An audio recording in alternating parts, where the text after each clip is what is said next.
recente vertice dell'Agenda 2030 ha confermato ciò che già sapevamo. Nessun paese al mondo, nessuno, sta avanzando abbastanza rapidamente per raggiungere gli obiettivi di sviluppo sostenibile, gli SDG. Quindi è imperativo accelerare il coinvolgimento dell'Unione Europea negli SDG. E cosa possiamo fare?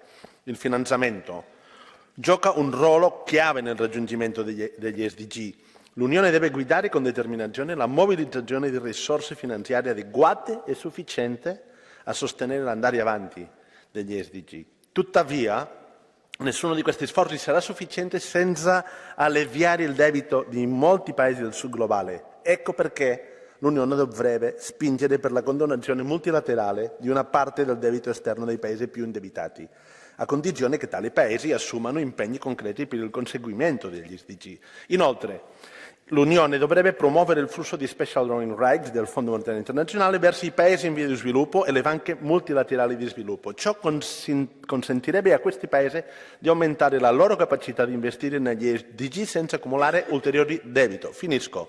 D'altra parte, l'Unione dovrebbe dare l'esempio e istituire un commissario di alto livello che coordini l'attuazione degli SDG a tutti i livelli di competenza dell'Unione. È ora di agire. L'Unione deve guidare il percorso per accelerare il progresso verso questo patto sociale mondiale che sono gli SDG, l'unico che può garantire la pace, la stabilità e la giustizia a scala globale.